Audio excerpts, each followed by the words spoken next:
Yon ti chita pale ak commandant force police MINUSTAH sous climat sécurité dans pays d'Haïti ak avni PNH la.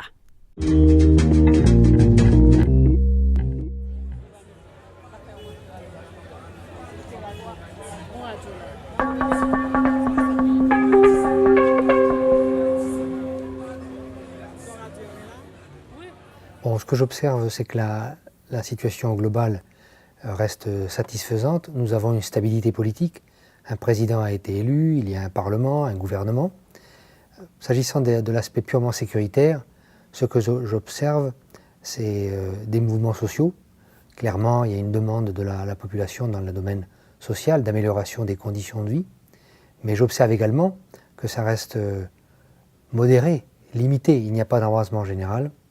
S'agissant de la criminalité ou du niveau de criminalité dans le pays, il y a quelques inquiétudes car le nombre d'homicides ne diminue pas radicalement, même si je le rappelle, il faut bien garder en mémoire qu'Haïti reste l'un des pays, s'agissant des homicides, les plus sûrs de la région. Mais vraiment, la PNH conserve encore quelques défis dans le domaine de la haute criminalité et des crimes violents, même si clairement ils répondent, s'il y a une réaction, mais tout ce qui touche à la criminalité organisée, le trafic d'armes, la drogue, le trafic de personnes, il y a encore beaucoup de choses à faire. Donc clairement, une situation calme, globalement calme, certainement volatile, une stabilité politique parfaitement visible, observable, il y a un système qui fonctionne, et la PNH qui est confrontée régulièrement à des poussées de violence. Nous sommes derrière, en appui avec nos propres moyens, mais ce sont quand même des défis qui restent pour la police dans le domaine de la sécurité.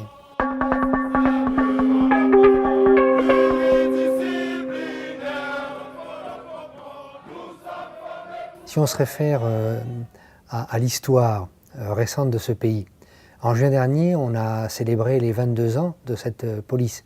Donc c'est à la fois court et ça montre quand même que depuis le temps, beaucoup de choses ont été faites.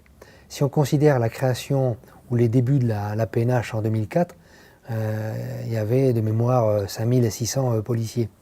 Aujourd'hui, nous sommes à 14 000 et lorsque la prochaine promotion sera diplômée, on touchera les fameux 15 000 policiers. S'agissant du professionnalisme, très clairement, il y a eu une amélioration. Moi, j'ai pu le noter depuis mon arrivée. Il y a quand même eu énormément de choses qui ont été faites pour soutenir cette police qui, aujourd'hui, couvre le pays. Pas comme on le souhaiterait parfaitement, mais on en est quand même à 1,3 policiers pour 1000 habitants. Et même si dans les standards internationaux, il en faudrait 2,2, peut-être même plus pour Haïti compte tenu de la configuration, mais il y a quelque chose. Comme je le répète souvent, je considère que la PNH est sans doute l'une des institutions, l'un des systèmes en Haïti qui fonctionne le mieux. Quand vous êtes dans la rue, quand vous vous promenez en Haïti, il y a une présence policière. Il y a des moyens qui sont déployés. Vous avez une école, vous avez une direction générale, vous avez un directeur, vous avez un encadrement. Tout ça doit être solidifié, amélioré, mais il y a quelque chose. C'est donc le fruit de tous les efforts qui ont été déployés par nos prédécesseurs, l'ONU, juste après la création de cette police en 2004. Imaginez-vous le chemin parcouru. Il y a eu 3 plans qui ont été mis en place. Le dernier, peut-être j'aurai l'occasion d'en parler davantage, c'est le plan stratégique 2017-2021. Il y a eu 2 plans précédents. Imaginez-vous que le premier plan a été fait quasiment de la main des policiers internationaux. Le deuxième plan en 2012-2016 avait été construit, conçu je dirais à part égale. Le plan qui est entré en action récemment, le plan 2017-2021, a été quasi exclusivement préparé, rédigé par la PNH. C'est bien symptomatique, si vous voulez, d'une évolution positive.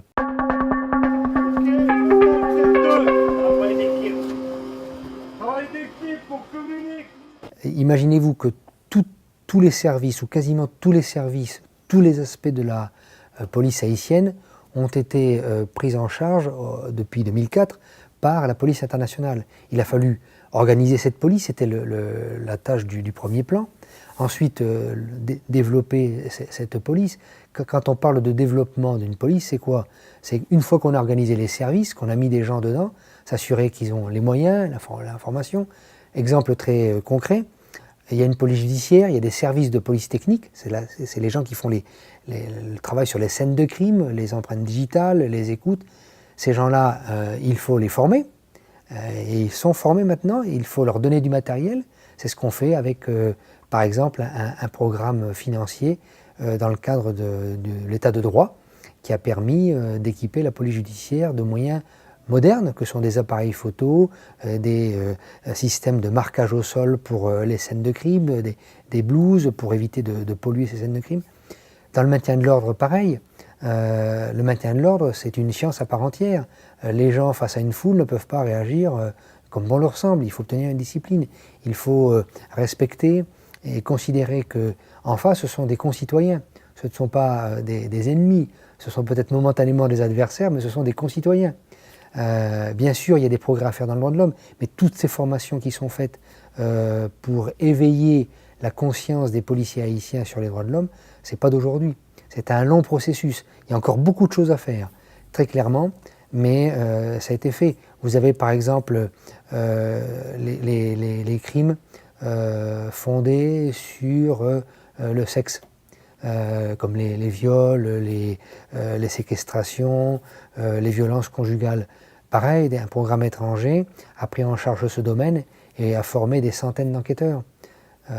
Nous avons à l'inspection générale, autre exemple, eu depuis le début des policiers internationaux qui aident au développement de l'inspection générale. L'inspection générale, qu'est-ce que c'est? C'est un peu le garde-fou institutionnel. C'est un outil qui est dans la main du directeur général qui va lui permettre de savoir ce qui se passe dans son institution en faisant mener des investigations, des enquêtes, je dirais, administratives pour savoir comment fonctionne son système, mais aussi un outil de réponse quand il y a des violations.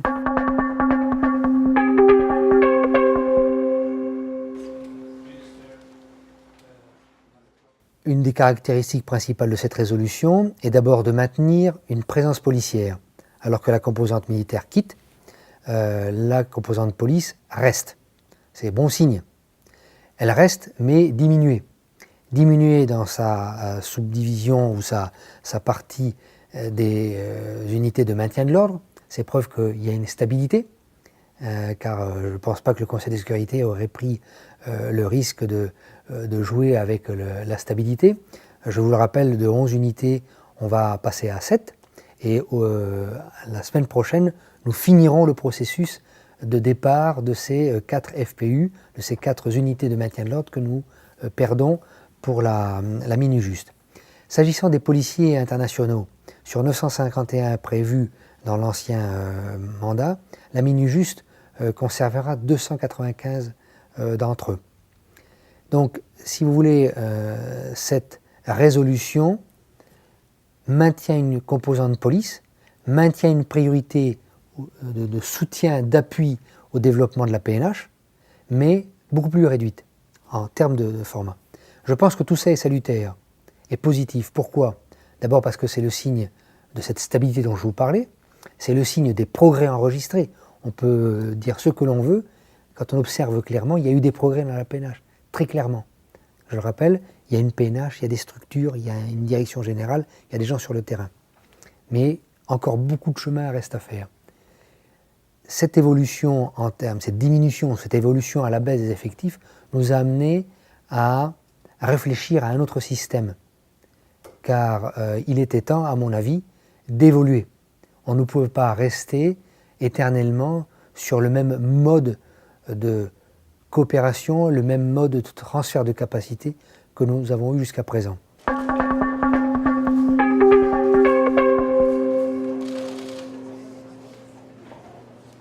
S'agissant de l'état présent à la fin de la MINUSTAH, aujourd'hui et du futur, pour répondre clairement à votre question, il a fallu absolument évoluer, puisqu'on perdait les effectifs et qu'on perdait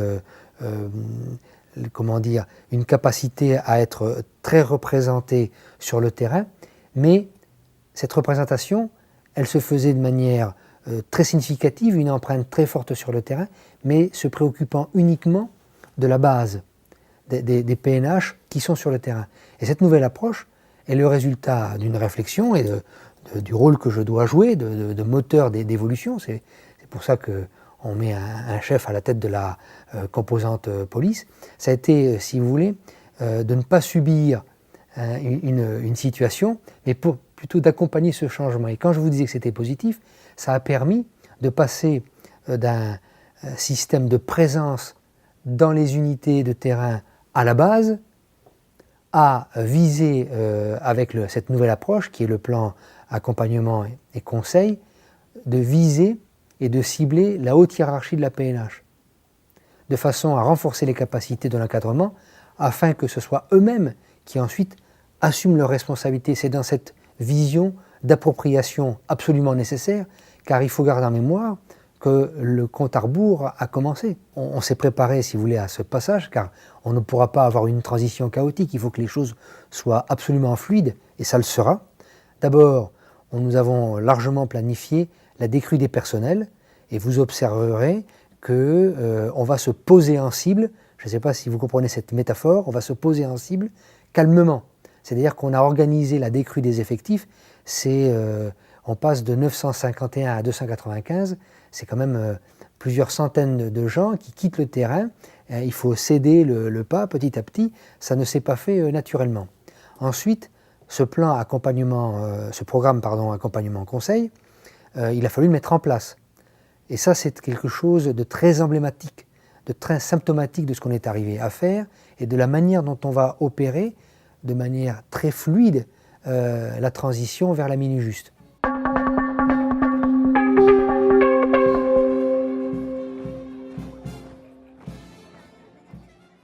C'est d'abord de ne pas se décourager, de bien considérer ce qui a été enregistré comme progrès, les évolutions qui ont été faites.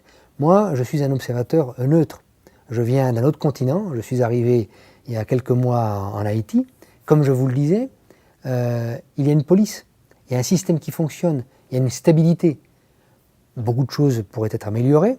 En ce qui concerne la police, respect des droits de l'homme, éthique, déontologie, capacité administrative, gestion de la ressource humaine, moyens financiers. Le premier message, donc, c'est d'être rassuré et d'être serein sur les compétences et sur les évolutions à venir. Le deuxième message, c'est qu'il faut s'intéresser à la PNH. C'est une chance pour le peuple d'Haïti d'avoir une police, de vivre ces instants de stabilisation, même s'il y a beaucoup de choses à faire. Il n'y a pas de route, il y a des difficultés sociales, le niveau de vie est faible, les gens luttent pour pouvoir manger, mais il y a quelque chose. Il y a tellement d'autres pays, observez le monde tel qu'il est aujourd'hui, absolument bouleversé, avec une extrême violence. On a de la violence en Haïti, il y a des homicides violents, il y a des situations de violence, mais je dirais que ça reste pas limité ou circonscrit, mais ce n'est pas une explosion généralisée, ce n'est pas un ravage exhaustif du pays. Vous avez un pays en Haïti, on peut circuler. Combien de pays dans le monde ne sont pas dans cette situation? Combien de menaces immanentes sont dans le monde et qui ne touchent pas Haïti? Donc c'est le deuxième message. Le troisième message, c'est avoir la foi dans l'avenir, car on peut construire un pays, il y a des bases, ce n'est pas tout le temps satisfaisant, il y a certainement beaucoup de craintes, mais les jeunes et les gens qui sont à la tête du pays, eh bien, doivent s'efforcer de construire. Moi, je viens d'un continent qui a traversé des milliers d'années d'histoire, qui a eu tout un tas de catastrophes et de guerres, et pourtant on a su s'organiser. Mais ce message aussi, c'est au cadre de la PNH que je voudrais l'adresser, car ils ont l'avenir de leur pays dans leurs mains.